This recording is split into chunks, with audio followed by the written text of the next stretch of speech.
ములుగు సమీపంలో ఛత్తీస్గఢ్ సరిహద్దుల్లో భారీగా భద్రతా బలగాల మోహరింపుతో అక్కడ ఉద్రిక్త వాతావరణం నెలకొంది. కేసీఆర్ కూడా నిన్న చెప్పారు కదా సార్, ఆపరేషన్ కగార్ను కేంద్రం నిలిపివేయాలి అని చెప్పి ఆయన డిమాండ్ చేశారు, పిలుపును కూడా ఇచ్చారు. ఒకసారి కేసీఆర్ బైక్ ప్లే చేయండి. కేంద్ర ప్రభుత్వం కగార్ అనే ఆపరేషన్ పేరు మీద ఛత్తీస్గఢ్లో యువకులను గిరిజనులను ఊచకోత పోతా ఉన్నారు. ధర్మం కాదు. వీళ్ళు ఏమవుతున్నది, నక్సలైట్లు ప్రతిపాదన పెడుతున్నారు. మేము ప్రభుత్వం దగ్గరకు వచ్చి చర్చలు చేయడానికి సిద్ధంగా ఉన్నాము అంటున్నారు. నేను కోరుతా ఉన్న కేంద్ర ప్రభుత్వాన్ని, బలం ఉన్నది కదా అని చంపుకుంటా పోవుడు కాదు, అది ప్రజాస్వామ్యం కాదు. ఆపరేషన్ కగార్ వెంటనే ఆపేయండి. వాళ్ళని పిలిచి, ఆ నక్సలైట్లను పిలిచి డెమోక్రటిక్ స్పేస్ ఇచ్చి చర్చలు జరపండి. వాళ్ళు ఏం మాట్లాడతారో చూడండి. అది కూడా నల్లనా తెల్లనా దేశం ముందరికి రాని. కానీ అట్లా కాదు, మొత్తం ఏర్ పారెత్తాం, కోసి పారెత్తాం, నరికి పారెత్తాం అంటే మిలిటరీ ఉన్నది మీ దగ్గర కొడతారు. కానీ ప్రజాస్వామ్యం అనిపించుకోదు. ఈ మాట ఢిల్లీకి ఉత్తరం పంపిద్దామా?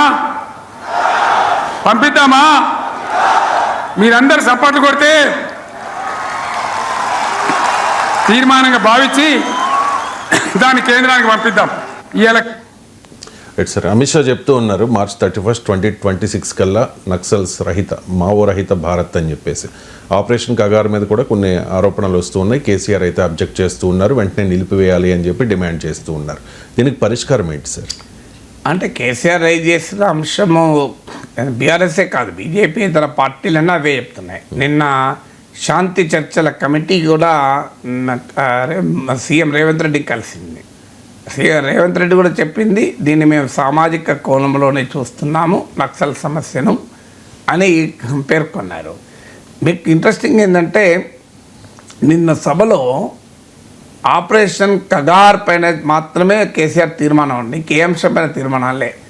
తెలంగాణకు ఒక జాతీయ హోదా ప్రాజెక్ట్ ఇవ్వండి, ఐటీఐఆర్ ప్రాజెక్ట్ ఇవ్వండి, ఇలా దేనిపైన తీర్మానాలే.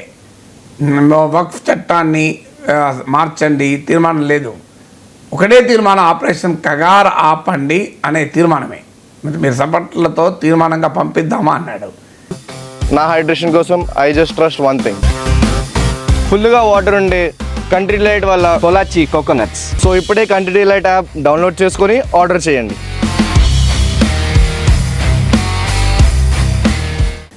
సో చర్చలు జరపాలన్నాడు కేసీఆర్. 11 ఏళ్ళు ముఖ్యమంత్రిగా ఉన్నాడు. చర్చలకు ఎక్కడ ప్రయత్నం జరిగింది అప్పుడు. రాజకీయ పార్టీలు ఏంటంటే బీజేపీ ఏతర పార్టీలు, బీజేపీకేమో ఐడియాలజికల్ హేట్రేడ్, మావోయిస్టుల పట్ల సైద్ధాంతిక ద్వేషము, సైద్ధాంతిక వ్యతిరేకత. అందువల్ల బీజేపీ అధికారంలో ఉన్నా ప్రతిపక్షంలో ఉన్నా ఆ పార్టీ నక్సల్తో చర్చల్ని వ్యతిరేకిస్తుంది. చర్చ జరపాలని ఎప్పుడూ అంగీకరించదు. నక్సల్ సమస్యను సామాజిక ఆర్థిక కోణంలో బీజేపీ చూడదు, దాన్ని మిలిటరీ కోణంలోనే బీజేపీ చూస్తుంది. అది బీజేపీ వైఖరి. ఎందుకంటే వాళ్ళు they are ideologically oppose to it. కానీ మిగతా అన్ని పార్టీలు కూడా వారి ప్రజాస్వామిక దృక్పథం అందామా, లేదా రాజకీయంగా అవకాశవాదం అందామా, మీరు ఏ పేరైనా పిలవండి, మిగతా పార్టీలన్నీ కూడా ప్రతిపక్షంలో ఉన్నప్పుడు ప్రజాస్వామిక భాష మాట్లాడతాయి. అందులో బీఆర్ఎస్ కూడా అతీతము కాదు అన్నదానికి ఇది ఒక ఉదాహరణ. సో కానీ కేసీఆర్ రైజ్ చేసిన అంశం మాత్రం నిజం. ఏంటంటే ములుగు సమీపంలో తెలంగాణ ఛత్తీస్గఢ్ బార్డర్ది, కర్రెగుట్టలు అంటారు. అక్కడ నుంచి మీడియాలో వస్తున్న సమాచారం కూడా ఏంటంటే 20,000 బలగాలు ఆ కర్రెగుట్ట ప్రాంతాన్ని కంప్లీట్గా మీకు సరౌండ్ చేశాయి. ఇప్పుడు ఆడ మీకు తెలంగాణ ఛత్తీస్గఢ్ బార్డర్లో పాత భద్రాచలం డివిజన్ అంటే వెంకటాపురం అని. సో అక్కడ నుంచి హెలికాప్టర్లు అటు ఇటు చెక్కలు కొడుతున్నాయి, మిలిటరీ హెలికాప్టర్లు. సో కంప్లీట్గా మీకు 20,000 బలగాలంటే మామూలు విషయం కాదు. 1000 మంది మావోయిస్టులు లోపల దాక్కున్నారు, ఆ గుట్టలలో తలదాచుకున్నారు అనేది వస్తున్న సమాచారం. కానీ నిజంగానే 1000 మంది ఉన్నారా, మరి ఎందుకున్నారు, ఇంకా 1000 మంది మావోయిస్టులు అక్కడే ఉంటే దేశం మొత్తం మీద ఎంతమంది ఉన్నారు, ఇవన్నీ ప్రశ్నలే. కానీ మరీ ముఖ్యంగా అక్కడ హిడ్మా ఉన్నారు అనేది భద్రతా బలగాల అనుమానం. Hidma is the most prominent Maoist military commander. అది భద్రతా బలగాలకు ఏళ్ళ తరబడి నిద్ర లేకుండా చేస్తున్న very very powerful military commander. అందువల్ల హిడ్మా టార్గెట్గా ఈ భారీ ఆపరేషన్ మొదలుపెట్టారని, అంటే కేంద్ర బలగాలు 2-3 రాష్ట్రాల బలగాలు మోహరించారు. సో ఇది మీకు ఈ ప్రాంతము మీకు వాజీడు, వెంకటాపురం, అక్కడ వాటర్ ఫాల్ కూడా ఉంది, చాలా ఈ మధ్య కాలంలో తెలంగాణ వచ్చాక ఫేమస్ అయింది. మీరు ఆ ప్రాంతము చూస్తే నేను ఆ ప్రాంతంలో వెళ్ళొచ్చిన వాడు కనుక చాలా హిలీ టెరెన్.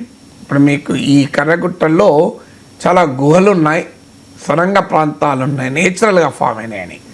ఆ గుహల నుంచి అక్కడ స్థానికులు చెప్పేది ఏంటంటే లోపలికి పోతే టార్చ్ లైట్ కూడా పనిచేయదని, దీపంతో మాత్రమే రూట్లు పట్టుకోవాలి. ఆ స్థానికులకు తప్ప ఎవరికి అక్కడ రూట్లు కూడా అర్థం కాదు, ఏ గుహ నుంచి బయటకు వెళ్తే ఎటువైపు వెళ్తామా అని. దట్టమైన అరణ్య ప్రాంతం కూడా, అందువల్ల అది చాలా సేఫ్ జోన్. అంత సులభంగా హిడ్మా దొరకడు అని కూడా వార్తలు వస్తున్నాయి, తెలియదు మనకు. ఇంకో వార్తలు కూడా వస్తున్నాయి, ఒరిస్సా వైపుగా హిడ్మా వెళ్ళిపోయాడు, ఇంకా ఇంతకన్నా మోర్ సేఫ్ జోన్కి వెళ్ళిపోయాడు అని కూడా వార్తలు వస్తున్నాయి. మళ్ళీ హిడ్మా దొరుకుతాడో లేదో తెలియదు, ఏం చేస్తారో తెలియదు. కానీ ఈలోగా ఆదివాసీ బిడ్డలు మాత్రం అన్యాయానికి గురవుతున్నారు. అక్కడున్న పరిస్థితి ఏంటంటే మీరు ఆ గ్రామాలు వెళ్తే చెప్తారు, అక్కడ తిత్తాపురం, సీతారాంపురం, మీకు ఈ ప్రాంతాలు ఉన్నాయి. ఈ పాములేరు అని కర్రగుట్ట దిగువనే ఉంటుంది, అది మీకు మైదాన ప్రాంతం. సో ఆడున్న పరిస్థితి ఏంటంటే అన్నం పెట్టకపోతే బువ్వ పెట్టకపోతే అంటారు, బువ్వ పెట్టకపోతే మావోయిస్టులు కొడతారు, బువ్వ పెడితే పోలీసులు కొడతారు. రాత్రిపూట మావోయిస్టులు వచ్చి బువ్వ పెట్టమంటారు, పొద్దునపూట పోలీసులు వచ్చి ఎందుకు పెట్టారంటారు. ఏం చేయాలి ఆదివాసీలు? వాళ్ళకేమి ఈ రాజ్యము, మావోయిజము ఇవన్నీ ఏం సంబంధం లేదు. వాళ్ళ పాపం బతుకుతరువే కష్టంగా జీవిస్తూ ఉంటారు. ఆ ప్రాంతం అట్లాంటి అత్యంత వెనుకబడిన పేద ప్రాంతం. కానీ ఈ క్రాస్ ఫైర్ అంటే నక్సల్ మిలిటరీ క్రాస్ ఫైర్లో సాధారణ ఆదివాసీలు అన్యాయం అయిపోతున్నారు. భయంకరమైన ఉద్రిక్త పరిస్థితి. ఎందుకంటే అప్పుడు అంత సులభం ఈ ఆపరేషన్ ఎందుకంత కాంప్లెక్స్ అంటే ఆ కరగుట్టల ప్రాంతం చుట్టూ ల్యాండ్ మైన్స్ పెట్టారు అని కూడా వస్తున్నాయి వార్తలు. మావోయిస్టులు పెట్టారు, స్థానిక గ్రామస్తుల్ని కూడా హెచ్చరించారు, మీరు ఇటువైపు రాకూడదు అని. మిలిటరీ ఒక్కొక్క ఈ ఐఈడి ఎక్స్ప్లోజివ్స్ని ఐడెంటిఫై చేస్తూ వాటిని నిర్వీర్యం చేస్తూ ముందుకు పోతున్నారు.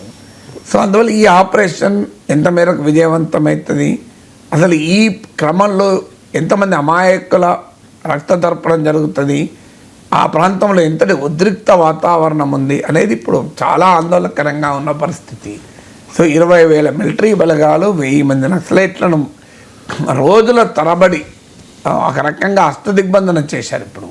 సో మనం ఇక్కడ ఉన్న అసలు కాశ్మీర్ సరిహద్దుల కన్నా కూడా చాలా ఉద్రిక్తంగా, కాశ్మీర్ సరిహద్దులు కూడా ఇంత మోహరింపు లేదు. సో కాశ్మీర్ సరిహద్దుల్ని మించి కర్రగుట్టలో మోహరింపు ఉన్నది. ఇదొక మనకు అర్థం కావడం లేదు. ఆ పూర్తి పిక్చర్ మిలిటరీ ఆ ప్రాంతానికి వెళ్ళి రిపోర్ట్ చేసిన సిచ్యువేషన్ లేదు. కానీ చాలా ఉద్రిక్త పరిస్థితి అక్కడ. స్థానిక ఆదివాసీ బిడ్డలను అడిగితే చెప్తారు. సో వాళ్ళకు దినదిన గణంగా మారిపోయింది లైఫ్ అనేది. ఎన్ని రోజులు నడుస్తుంది, ఎంత నడుస్తుంది అని. అందువల్ల ఇప్పటికైనా ప్రభుత్వాలకు అర్థం కావాల్సింది ఉంది, మావోయిస్టులకు అర్థం కావాల్సింది. ప్రభుత్వాలకు అర్థం కావాల్సింది ఏంటంటే భారతదేశంలో నక్సలిజం లేట్ 60s మొదలైంది. నక్సల్బరీ అనే గ్రామంలో బెంగాల్లో చార్ మజుందార్ వర్గశత్రు నిర్మూలన అనే సిద్ధాంతాన్ని ఇండివిజువల్ అనిహిలేషన్ అంటారు. అంటే వ్యక్తిగత హింసావాదం ద్వారా వర్గశత్రువులను నిర్మూలించడం ద్వారా విప్లవం వస్తుంది అనే ఒక డీవియేషన్ ఇండియన్ కమ్యూనిస్ట్ మూమెంట్లో ఒక పెడధోరణి మొదలై, సో సాయుధ పోరాటం ద్వారా రాజ్యాన్ని కూల్చేయగలం, శ్రామిక వర్గ రాజ్యం తేగలం అని మొదలైంది. సిద్ధాంతం, ఆశయము, లక్ష్యము ఒక సమసమాజమే కావచ్చు, కానీ ప్రజల ఆలోచన స్థాయిని సంబంధం లేకుండా సాయుధ పోరాటం పిలిపించారు. లెనిన్ అంటాడు, ప్రజల చైతన్య స్థాయిని దాటి నువ్వు నినాదాలు ఇస్తే అది ఫ్యాన్సీ అయితే తప్ప రెవల్యూషన్ కాదు. సో ఇప్పుడు మావోయిస్టులు ఇలా నక్సలైట్లు గత 60 ఏళ్ళుగా ఈ పని చేస్తున్నారు.